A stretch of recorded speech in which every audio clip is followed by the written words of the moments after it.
भारत बस लाइव, हर खबर में भारत। फोन आया, मेरी बहन की चीख मुझे सुनाई दी और 5 मिनट के बाद फोन आया उसका, मेरे जीजा का, कि मेरे हाथ में ही मर गई है। दहेज के लिए तो शुरुआत से इनसे घर पे ही होता था, माँ बाप वगैरह भाई बहन सब ऐसे ही बोलते थे कि हमें तो ज़्यादा मिल रहा था, तुमने कम दिया। कमांडो थी, स्वाट कमांडो, यहाँ पे थी स्पेशल सेल में, वो थी पोस्टिंग स्वाट में। बिटिया पढ़ लिख कर अफसर बन जाए, बिटिया कामयाबी की सीढ़ियां चढ़ते हुए समाज में अपना मुकाम बनाए, फिर भी बेटी जब ससुराल जाए तो उसे सताया जाए, मारा पीटा जाए, मौत के घाट उतारा जाए। फिर ऐसी कामयाबी का मतलब क्या? फिर ऐसी पढ़ाई लिखाई का मतलब क्या? फिर ऐसे समाज का मतलब क्या जो दावा तो उन्नत और विकसित सोच का करता है, लेकिन दहेज के लिए आज भी बेटियों का गला घोंट देता है। ये मामला सिर्फ एक हत्या का नहीं, बल्कि उस जहरीली सोच का है जिसमें आज भी बेटियों के मान सम्मान, उनकी जान की कोई कीमत नहीं है, जिसमें एक ट्रेंड पुलिस कमांडो तक को बख्शा नहीं जाता। वर्दी और ताकत के बावजूद महिला अबला बन जाती है, एक प्रेग्नेंट महिला को मौत दे दी जाती है। आरोप है कि दिल्ली पुलिस की स्वैट टीम में तैनात 27 साल की कमांडो काजल की उसके पति अंकुर ने हत्या कर दी। उसे इतना मारा कि वो अपनी जान से हाथ धो बैठी। वारदात का सबसे सनसनीखेज पहलू यह है कि आरोपी अंकुर ने काजल के भाई निखिल को फोन किया और कहा कि मैं तेरी बहन को मार रहा हूं, पुलिस मेरा कुछ नहीं बिगाड़ पाएगी। यही नहीं, करीब 5 मिनट बाद एक और फोन आया। इस बार फोन पर काजल की चीखें सुनाई थी, जिसके बाद अंकुर ने कहा वो मर गई है, अस्पताल आ जाओ। हो गई होगी इनकी बात। फिर जस्ट 5 मिनट ही बाद फोन आया, मेरी बहन की चीख मुझे सुनाई दी और 5 मिनट के बाद फोन आया उसका, मेरे जीजा का, कि मेरे हाथ में ही मर गई है और आ जाओ किस बात को लेकर मारपीट? सर दहेज के लिए तो शुरुआत से इनसे घर पे ही होता था, इनके माँ बाप वगैरह भाई बहन सब ऐसे ही बोलते थे कि हमें तो ज़्यादा मिल रहा था, तुमने कम दिया, ये मिलना था वो मिलना था।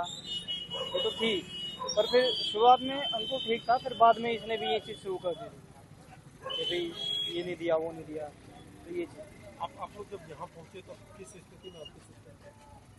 वो ब्रेन डेड था, उसका डॉक्टरों ने सब मना कर दिया था कि इलाज होगा नहीं और कोई फायदा नहीं है, तो कहीं इलाज करवाना चाहते हो तो करवा लो। 1 मिनट समय ड्यूटी कमांडो थी, स्वाट कमांडो, यहाँ पे थी स्पेशल सेल में, वो थी पोस्टिंग स्वाट में, तो वहीं पे थी। ये सनसनीखेज वारदात 22 जनवरी को रात 10 बजे अंजाम दी गई। अंकुर ने अपनी पत्नी काजल पर जानलेवा हमला किया।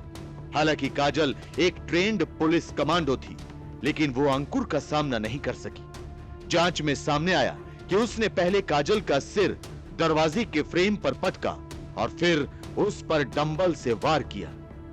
दिल्ली पुलिस की फॉरेंसिक टीम को घर के दरवाजे के फ्रेम और डंबल पर खून के निशान मिले हैं। इससे साबित होता है कि अंकुर ने काजल पर जानलेवा हमला किया था। उसके सिर पर खून सवार था।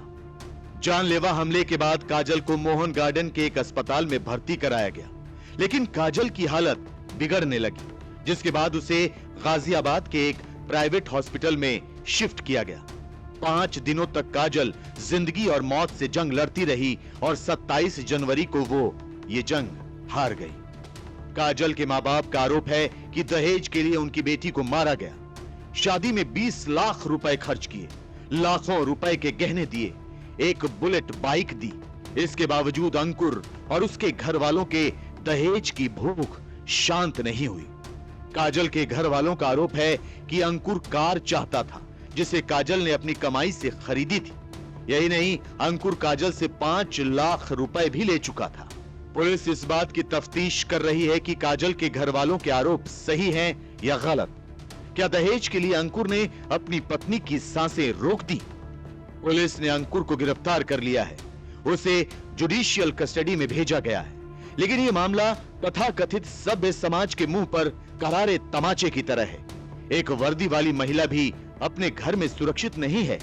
एक महिला पुलिसकर्मी भी दहेज उत्पीड़न का शिकार हो जाती है और वो लोग जो विकसित सोच रखने का दावा करते हैं वो खामोश हो जाते हैं। तो सवाल यह है कि काजल को इंसाफ कब मिलेगा? समाज की सोच कब बदलेगी? ये दहेज का दानव कब तक हमारी और आपकी बेटियों को लीलता रहेगा?